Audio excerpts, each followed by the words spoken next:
Larice here from Larice's Kitchen. First and foremost, I'd like to give my warmest thanks to Allie from Alicats Kitchen. She sent me this beautiful apron and Jilly a lovely silver bracelet, all the way from Tasmania. If you haven't seen Alicats Kitchen's channel, a link to her channel is in the description box below. She makes some of the most beautiful desserts, dishes, and treats that I've ever seen. We'd also like to say thank you to everyone at Keith and Terry's Labor Day Food Extravaganza for making us feel so welcome. And especially to Keith and Terry for the Grippo's barbecue potato chips and frog jam, and Greg McCutchan for the Big B's pork barbecue. These are local treats from Evansville, Indiana. Thank you. And lastly, I'd like to give an especially big thank you to Cricket from Cooking with Cricket. As a northern gal, I had no idea what cornmeal mix was until I saw it on her channel. And since we can't get it up here, she sent me this, along with a jar of her dill pickle relish and all of these beautiful and very fragrant candles and wax melts. Thank you, Cricket.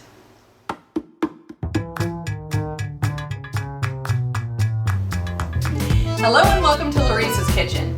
It's time to update more Season 1 episodes, and next on the chopping block is pizza sauce.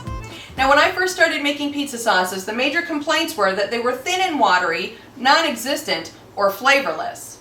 Trust me, this sauce is none of those. In fact, a house guest once claimed she was just going to eat my pizza sauce from the pan with a spoon. So let's see what we're going to need. This pizza sauce is long simmering at 3 hours. We're going to start by sweating some aromatics first. This is 2 small onions that worked out to about a cup, very roughly chopped. I've also got 2 fairly large shallots that I very roughly chopped, along with 6 cloves of garlic. Now, you don't have to use so many if you don't like so much garlic.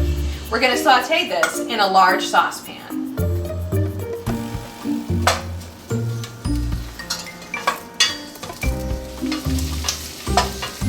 After 4 to 5 minutes, the aromatics have sweated enough to become fragrant and tender. Next, we're going to add in our spices. About a teaspoon of salt, a half teaspoon of fresh cracked black pepper, a teaspoon and a half of ground coriander, a tablespoon of dried tarragon, and a tablespoon of fresh thyme. We're going to put these in the pan and give them a whirl around in the hot oil to give them a chance to release some of their essential oils.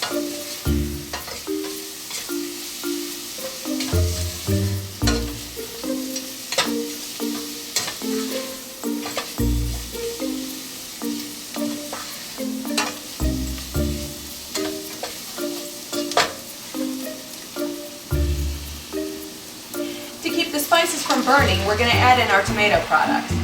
This is 28 ounces of San Marzanos in their liquid, 28 ounces of tomato puree, and because I like my pizza sauce with just a little more body, 12 ounces of tomato paste.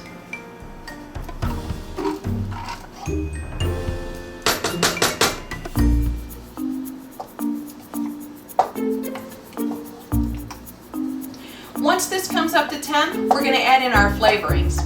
This is a half cup of vodka because alcohol helps to release some of the flavorings in tomatoes. And because I grew up with slightly sweet pizza sauce, this is a 1/4 cup of sugar, along with a 1/4 cup of hot sauce.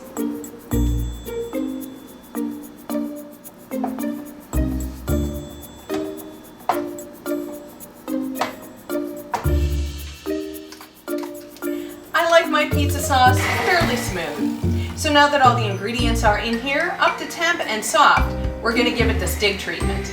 Now remember, this is an exposed blender blade, so we're not going to put it together until the blender blade is down in the sauce. You can blend it for as long or as little as you like. We're going to let this sauce simmer on low for 3 hours, stirring every 30 minutes or so. Once that's done, you can either let it cool and put it into jars and put it in your refrigerator, or you can top your favorite pizza.